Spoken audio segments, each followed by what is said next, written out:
Our next guest is an expert on serial killers and the author of Confession of a Serial Killer, the untold story of the Dennis Rader, the BTK killer. Forensic psychologist Catherine Ramsland.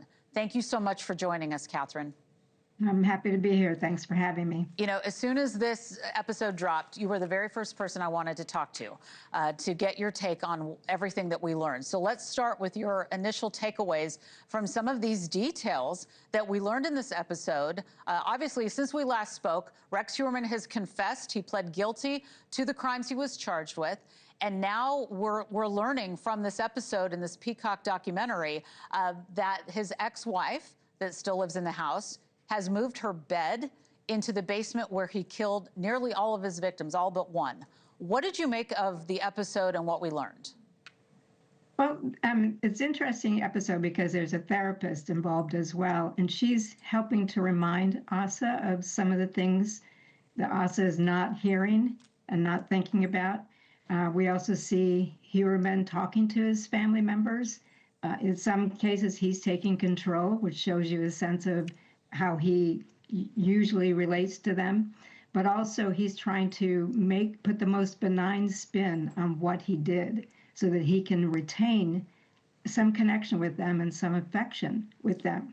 You heard his daughter say that she had already forgiven him. I think she's going to go through a few stages, but the idea of sleeping in the kill room, and the kill room was his childhood bedroom.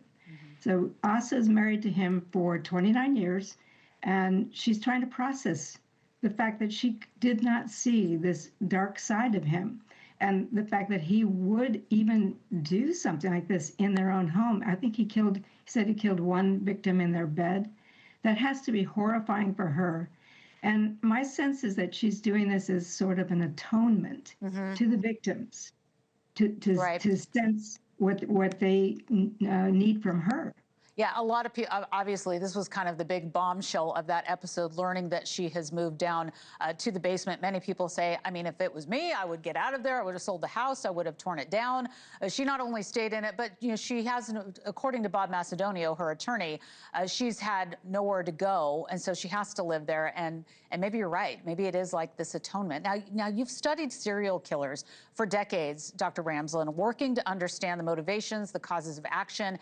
And in the past, you've said that the first murder holds many answers. And now we know from at least what he said happened with his first kill that Sandra Castilla wasn't planned, but the rest of them were. And we learned that he had plans for them. There are all the victims that you see on your screen. It's absolutely devastating. I've been covering this case for a really long time, and I think it's just very interesting to hear from Asa, from Victoria, and Christopher, and Rex in this episode. But I'm curious about what you make about that first kill that you see on the screen, Sandra Castilla, the first one. Rex Heuermann says, from what he says, he killed her in his truck. Not the truck that he was spotted in with one of the other victims, but a long time ago, 1993. What do you make of that? He said he wasn't planning on killing her, but he planned to kill the rest of them. I think he had planned it in his fantasy life. So he talked about having these fantasies since high school, and that he felt a piece of him was missing, that sense of moral processing of these things are wrong. So he had rehearsal fantasies of killing someone, whether it's her or not. And what happened in the truck, we don't know. He may not have intended it, but it's certainly something that was on his mind. And once he did it and enjoyed it, then he was going to do it again. Yeah, and he talked about a 4-day plan. That was something brand new. We hadn't heard that before, that he had allowed himself 4 days for when his wife was out of town. When she was gone and he was free and clear to have the house, he allotted himself 4 days to prep for the event, to have the event, and then an extra day in case of emergencies. What did you make of that? That reminded me a lot of Dennis Rader, in fact, who wanted to leave nothing to chance. And you can see in his planning document how meticulous it is, and to avoid mistakes and to make sure he's done this and done that so that nobody is going to track him or relate him to any of the victims. So he spends some time with the victims. That enters his fantasy life, prepares him for it. He gets all the equipment that he needs, and then is isolated and has the time to do what he wants and the time to clean it up. That's what we see in very careful types of killers.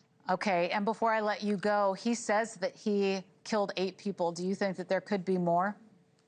I do think so. I think he's not going to confess to some that he might either be ashamed of or are in states that have death penalty. I think we're going to find out that there's more than just the 8. Okay, well, we've got the sentencing hearing coming up on June 17th. I'll be there. We are expecting him to speak in court directly to the victim's family members will have their impact statement. So there's more to go, and I'd love to have you back on the show after that takes place. Forensic psychologist Dr. Catherine Ramsland, thank you very much. Thank you. Thank you. Thank you for watching. Subscribe below and download our NewsNation app right now on your phone, and you will get fact-based, unbiased news for all Americans.